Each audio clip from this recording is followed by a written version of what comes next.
അപ്പോൾ നമ്മുടെ ഇന്നത്തെ റെസിപ്പി ഒരു കറിയാണ്. കറി കാണുമ്പോൾ തന്നെ നിങ്ങൾക്ക് മനസ്സിലാവും ഒരു പച്ചടിയാണ്. സദ്യ റെസിപ്പിയിൽ ഉൾപ്പെടുത്താൻ പറ്റിയ പച്ചടിയാണ് കേട്ടോ. നമുക്ക് ഓണസദ്യയിലും വിഷുസദ്യയിലും ഒക്കെ ഉൾപ്പെടുത്താം.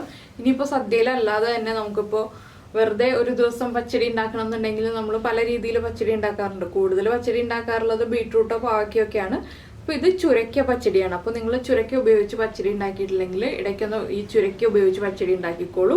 നല്ല ടേസ്റ്റാണ് ചുരക്ക പച്ചടിക്ക്. അപ്പോൾ ചുരക്ക പച്ചടി എങ്ങനെയാണ് ഉണ്ടാക്കുന്നതെന്ന് നമുക്കൊന്ന് നോക്കാം. നമുക്ക് നമ്മുടെ ചുരക്ക പച്ചടിക്ക് ആവശ്യമായിട്ടുള്ള ഇൻഗ്രീഡിയൻസ് നോക്കാം. നമ്മളിപ്പോൾ ഒരു ചുരക്ക എടുത്തിട്ടുണ്ട്, അതുപോലെ തന്നെ തേങ്ങ ചിരവിയതെടുത്തിട്ടുണ്ട്, തൈര്, പച്ചമുളക്, വേപ്പില.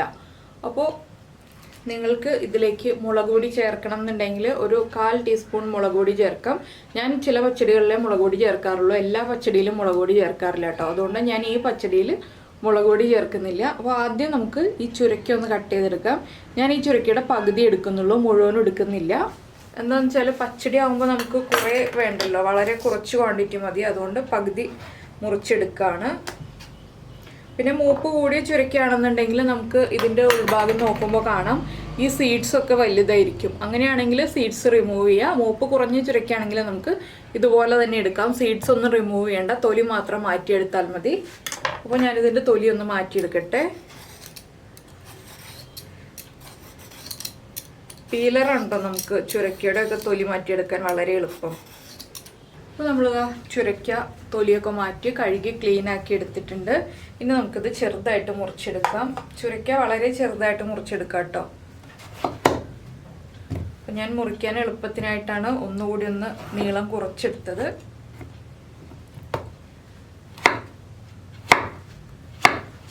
ഇതുപോലെ നീളത്തിൽ കട്ട് ചെയ്യുക.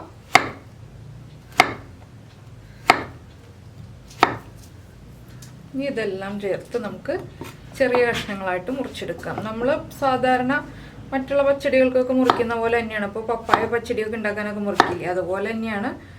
ചെറുതായിട്ട് കട്ട് ചെയ്യണം എന്ന് മാത്രമേ ഉള്ളൂ.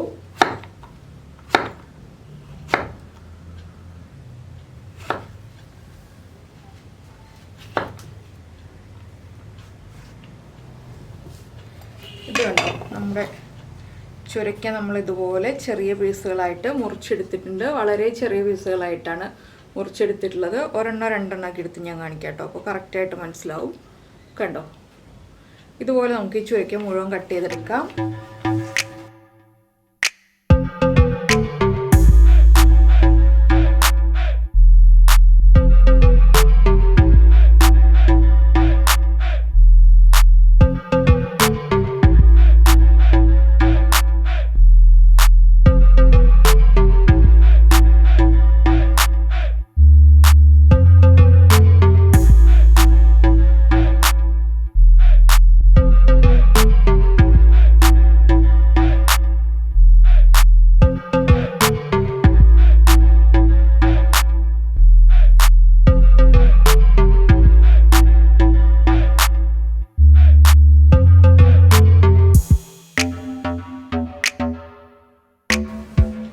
നമ്മുടെ ചുരക്ക മുഴുവൻ കട്ട് ചെയ്ത് കഴിഞ്ഞു. ഇനി നമുക്കിതിലേക്ക് പച്ചമുളകും കൂടി കട്ട് ചെയ്ത് ചേർക്കാം കേട്ടോ. പച്ചമുളകും ചുരക്കയും കൂടി ഒരുമിച്ചാണ് നമ്മൾ കുക്ക് ചെയ്യാൻ പോകുന്നത്. അതുകൊണ്ട് പച്ചമുളക് ചെറുതായിട്ട് റൗണ്ടിൽ, ചെറിയൊരു കനത്തിൽ റൗണ്ടിൽ കട്ട് ചെയ്ത് ചേർക്കാം കേട്ടോ. എന്താണെന്ന് വെച്ചിട്ടുണ്ടെങ്കിൽ പച്ചമുളകിൻ്റെ എരിവാണ് ഇതിൽ മെയിനായിട്ട് ഉണ്ടാവുക. അപ്പോൾ നിങ്ങൾക്ക് എത്ര എരിവ് വേണം പച്ചടിക്ക് എന്നുള്ളതനുസരിച്ച് പച്ചമുളക് ചേർക്കണം. ഞാനിപ്പോൾ 4 പച്ചമുളക് എടുത്തത്. ഒരുപാട് ചുരക്ക നമ്മൾ എടുത്തിട്ടില്ലല്ലോ, കുറച്ചല്ലേ ഉള്ളൂ. പച്ചമുളകും കൂടി ഞാൻ ചുരക്കയുടെ കൂടെ തന്നെ ചേർത്തു. ഇനി നമുക്കിതൊരു ചട്ടിയിൽ കുക്ക് ചെയ്യാൻ വയ്ക്കാം. കുക്കറിൽ കുക്ക് ചെയ്യുകയാണെങ്കിൽ കൂടുതലായിട്ട് അങ്ങോട്ട് ഉടഞ്ഞു പോകും ചുരക്ക. അതുകൊണ്ടാണ് ചട്ടിയിൽ കുക്ക് ചെയ്യാൻ പോകുന്നത്. അപ്പോൾ നമ്മൾ നമ്മുടെ ചുരക്ക കട്ട് ചെയ്തതും പച്ചമുളക് കട്ട് ചെയ്തതും കൂടി ഒരു ചട്ടിയിലേക്ക് മാറ്റുകയാണ്.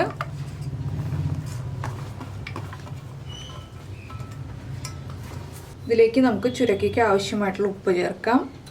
അതുപോലെ തന്നെ ഒരു 1/4 ടീസ്പൂൺ മഞ്ഞൾപ്പൊടി ചേർക്കാം. മഞ്ഞൾപ്പൊടി ഒഴിവാക്കണമെങ്കിൽ ഒഴിവാക്കാം കേട്ടോ. നിങ്ങൾക്ക് വെള്ള കളറിലെ പച്ചടിയാണ് വേണ്ടതെന്നുണ്ടെങ്കിൽ മഞ്ഞൾപ്പൊടി ഒഴിവാക്കാം.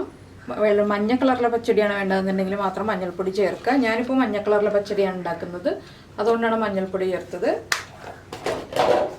ഇനി നമുക്കിതിലേക്ക് കുറച്ച് വെള്ളം ചേർത്ത് കുക്ക് ചെയ്യാൻ വെക്കാം. ഒരുപാട് വെള്ളം വേണ്ട, കുറച്ച് വെള്ളം മതി. ചുരക്ക ഉടഞ്ഞു പോവാതെ കുക്ക് ചെയ്തെടുക്കണം. ഇനി ചുരക്ക ഒന്ന് കുക്കായി വരുന്ന സമയത്ത് നമുക്ക് നമ്മുടെ അരപ്പ് റെഡിയാക്കി എടുക്കാം. അപ്പോൾ നമ്മൾ അരപ്പ് റെഡിയാക്കാനായിട്ട് മിക്സിയുടെ ജാർ എടുത്തിട്ടുണ്ട്. ഇതിലേക്കൊരു 1/4 കപ്പ് തേങ്ങ ചേർക്കാം കേട്ടോ. 1/4 കപ്പ് മതി. നമ്മൾ കുറച്ച് ചുരക്കി എടുത്തതുകൊണ്ട് 1/4 കപ്പ് തന്നെ ധാരാളമാണ് തേങ്ങ. 2-3 ഇതിൽ കറിവേപ്പില, 1/4 ടീസ്പൂൺ ജീരകം. ഇതിലേക്ക് കുറച്ച് തൈരും കൂടി ചേർത്ത് നമുക്കൊന്ന് അരച്ചെടുക്കാം. അതിനുശേഷം നമുക്ക് ഇനിയും ചേർക്കാനുണ്ട് ഇതിലേക്ക് കുറച്ച് കാര്യങ്ങൾ. അപ്പോൾ ഇത് ആദ്യം ഒന്ന് അരച്ചെടുക്കട്ടെ. അപ്പോൾ നമ്മളിതാ നമ്മുടെ അരപ്പ് അരച്ചെടുത്തിട്ടുണ്ട് നന്നായിട്ട്. ഇനി ഇതിലേക്ക് ചേർക്കേണ്ടത് എന്താണെന്ന് വെച്ചാൽ ഒരു 1/2 ടീസ്പൂൺ കടുക് ചേർക്കണം. അപ്പോൾ ഞാനിപ്പോൾ മിക്സിയിലേക്ക് ആദ്യം കടുക് ചേർക്കാതിരുന്നത് എന്താണെന്ന് വെച്ചാൽ കടുക് നന്നായിട്ട് അരഞ്ഞു വരണ്ടാവുന്ന ചതഞ്ഞു വന്നാൽ മതി. അതുകൊണ്ടാണ് ആദ്യമേ കടുക് ചേർക്കാതിരുന്നത്. ഇനി ഇതൊന്ന് ജസ്റ്റ് ഒന്ന് വിപ്പ് ചെയ്തെടുക്കുക. അപ്പോൾ നമ്മുടെ കടുകൊന്ന് പൊട്ടി കിട്ടും. ഒന്ന് കടുക് പൊടിഞ്ഞു വന്നാൽ മതി. അപ്പോൾ ഞാനൊന്ന് കടുകും കൂടി ചേർത്തൊന്ന് അരച്ചെടുക്കട്ടെ. നന്നായിട്ട് അരയരുത് കടുക്, ചെറുതായിട്ടൊരു തരിതരിപ്പോടുകൂടി അരച്ചെടുക്കുക. ഇപ്പോൾ നമ്മുടെ കടുക് ചേർത്ത് നമ്മളിതാ ചെറിയൊരു തരിതരിപ്പോടുകൂടി അരച്ചെടുത്തിട്ടുണ്ട്. ഇത്രയും മതി. ഇനി നമ്മുടെ ചുരക്ക കുക്കായി കഴിയുമ്പോൾ നമുക്കിത് ആഡ് ചെയ്യാം ചുരക്കയിലേക്ക്. അപ്പോൾ നമ്മുടെ ചുരക്കത നന്നായിട്ട് കുക്കായിട്ടുണ്ട്, വെള്ളമൊക്കെ വറ്റി വന്നിട്ടുണ്ട്. നമുക്കിതിലേക്ക് നമ്മുടെ അരപ്പ് ചേർത്ത് കൊടുക്കാം.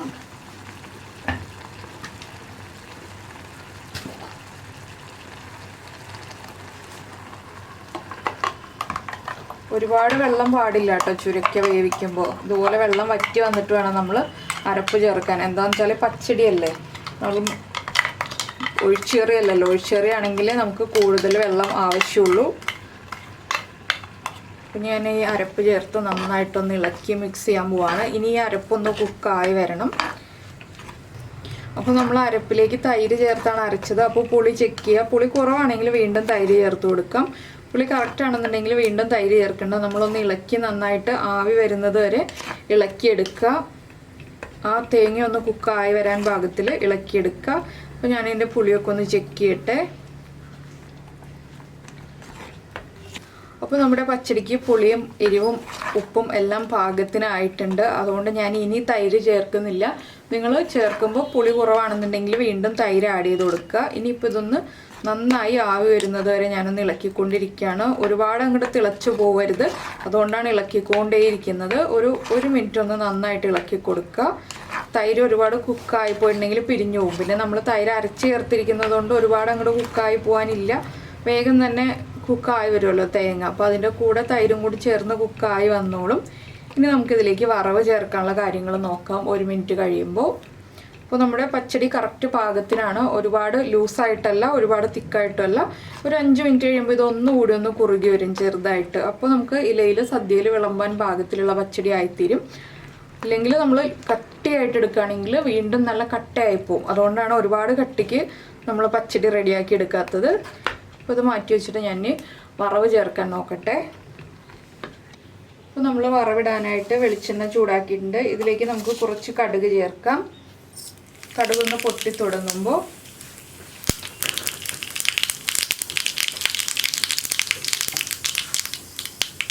ഒരു 2 വറ്റൽമുളക്, അതുപോലെ തന്നെ ഒരു 2 കറിവേപ്പില ഇത്രയും ചേർത്ത് നന്നായിട്ടൊന്ന് ഇളക്കി മിക്സ് ചെയ്യുക. ഇത് നമുക്ക് കറിയിലേക്ക് ചേർക്കാം. അപ്പോൾ നമുക്കിത് കറിയിലേക്ക് ചേർത്തൊന്ന് നന്നായിട്ട് മിക്സ് ചെയ്തെടുക്കാം. അപ്പോൾ നമ്മുടെ ചുരക്ക പച്ചടി ഇതാ റെഡി ആയി കഴിഞ്ഞു. അപ്പോൾ എല്ലാവരും സദ്യക്ക് വ്യത്യസ്തമായ പച്ചടികളൊക്കെ ഉണ്ടാക്കി കഴിക്കൂ. നിങ്ങൾ ചുരക്ക പച്ചടി ഉണ്ടാക്കിയിട്ടില്ലെങ്കിൽ ഇതുവരെ. അപ്പോൾ എന്തായാലും നിങ്ങൾക്ക് ഈ വീഡിയോ ഇഷ്ടമായിട്ടുണ്ടാവുമെന്ന് വിചാരിക്കുന്നു. ഇഷ്ടമായിട്ടുണ്ടെങ്കിൽ നമ്മുടെ വീഡിയോയുടെ താഴെ ഒന്ന് കമൻറ്റ് ചെയ്യാൻ മറക്കരുത്. അതുപോലെ തന്നെ ഒരു ലൈക്കും തരാൻ മറന്നു പോകരുത്. പിന്നെ കുക്കിംഗ് താല്പര്യമുള്ള നിങ്ങളുടെ ഫ്രണ്ട്സിനും ഫാമിലി മെമ്പേഴ്സിനും ഒക്കെ നമ്മുടെ വീഡിയോ ഒന്ന് ഷെയർ ചെയ്ത് കൊടുക്കുക. പിന്നെ എന്താണെന്ന് വെച്ചിട്ടുണ്ടെങ്കിൽ നമ്മുടെ ചാനൽ ആദ്യമായിട്ട് കാണുകയാണെങ്കിൽ നമ്മുടെ വീഡിയോ ഇഷ്ടപ്പെട്ടു എന്നുണ്ടെങ്കിൽ നമ്മുടെ ചാനലൊന്ന് സബ്സ്ക്രൈബ് ചെയ്യുക. സബ്സ്ക്രൈബ് ചെയ്യുന്നതിന് ഈ വീഡിയോയുടെ താഴെയുള്ള റെഡ് സബ്സ്ക്രൈബ് ബട്ടൺ ഒന്ന് ക്ലിക്ക് ചെയ്യുക. അതിൻ്റെ റൈറ്റ് സൈഡിലുള്ള ബെൽ ഐക്കണും ക്ലിക്ക് ചെയ്യുക. അപ്പോൾ ഓൾ എന്ന് പറഞ്ഞിട്ടൊരു ഓപ്ഷൻ വരും. ആ ഓളും കൂടി പ്രസ് ചെയ്തിട്ടുണ്ടെങ്കിൽ ഞാൻ എപ്പോഴും വീഡിയോ അപ്ലോഡ് ചെയ്യുമ്പോൾ നിങ്ങൾക്ക് നോട്ടിഫിക്കേഷൻ വരും. അപ്പോൾ നമുക്ക് നമ്മുടെ അടുത്ത റെസിപ്പിയുമായിട്ട് അടുത്ത ദിവസം വീണ്ടും കാണാം.